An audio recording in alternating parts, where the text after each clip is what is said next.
I'm doing this for all of us. Whatever it takes. Hello everyone and welcome back to another Movie Nights movie review. Today we are talking about Karate Kid Legends. This film stars Jackie Chan, Ralph Macchio, Ben Wang, Joshua Jackson, and Sadie, Stanley, and Ming-Na, which was a nice surprise. I didn't know she was in the movie.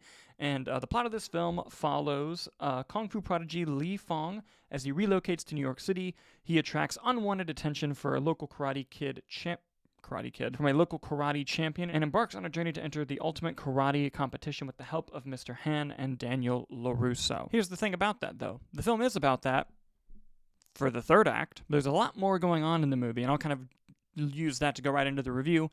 I was unfortunately very disappointed and let down by this film. I've seen every Karate Kid movie, and I'm a big fan of the first one. I even really like the second one. I think the second one's a bit underrated.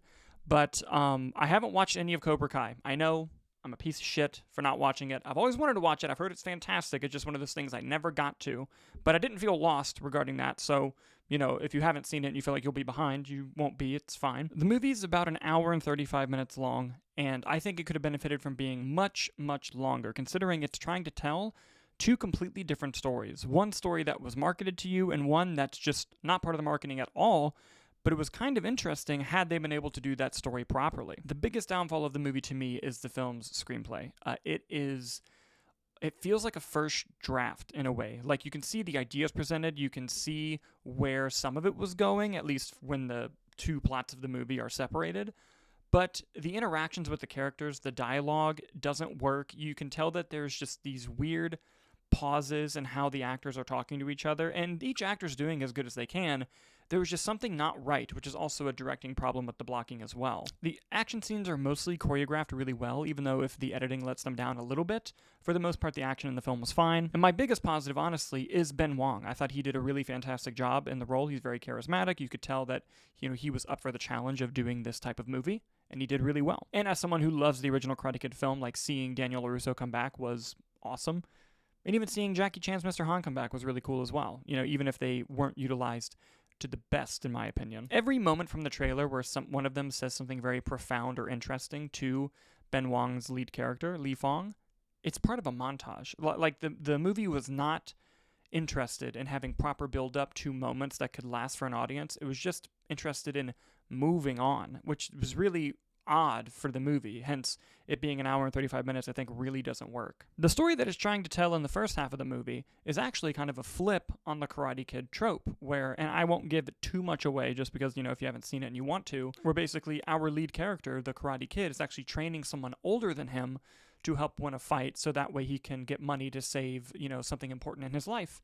And as that was playing out, I'm like, all right, I know eventually we get to like Mr. Han and Daniel LaRusso, but like, this is interesting. But of course, since you have to get to that third act with the two of them, it rapidly concludes and goes away, and you're just like, okay, I don't know why this wasn't marketed as part of the story. Like, honestly, had I not known about Daniel LaRusso, it would have felt like a cool surprise. But since you know about it and you know that that's the movie that was marketed to you, you're kind of just waiting for it to happen the whole movie. I think the movie also just leaves a lot of interesting things on the table for the story they were setting up about somebody moving from China to America.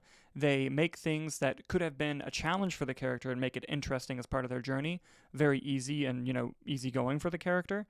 There are a lot of conveniences plot-wise to the script of where characters end up and how they interact, where you're just like, okay, I guess that worked out. Another big disappointment for me is they barely utilize the antagonist of the film. And how it's utilized for like both stories that they're trying to tell was really underwhelming. Obviously, it's a Karate Kid movie. There's going to be an antagonist who's about the same age, maybe a little older than the lead character, who the film is going to build up to a fight between the two of them at the end. And there wasn't enough use of that character in the film for you to really want the lead character to beat him. Like, that's kind of what the whole crux of the movie is leading to. And yet, when the fight was happening, what you should feel in that moment is like a desire for the lead character to win. Like, you're rooting for them. You want them to come out on top.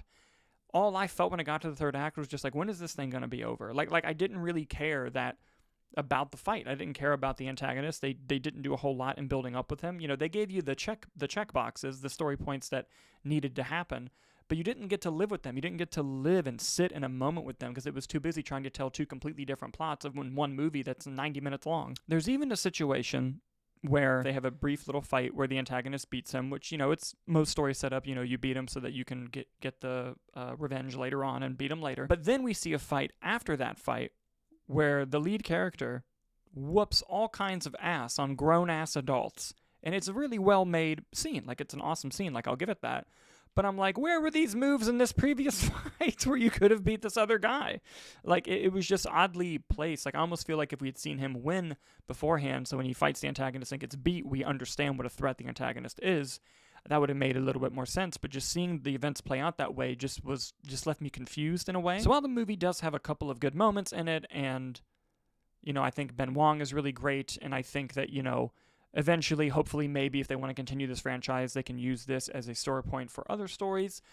At the end of the day, I was really disappointed and really underwhelmed by the film. I am very happy, however, that I got this cool karate headband. I'm very pleased with that. But guys, what did you think of Karate Kid Legends? Did you like it? I hope you really did. I'd love to see your thoughts down in the comments below. As always, thank you so much for watching, and we'll see you on the next review.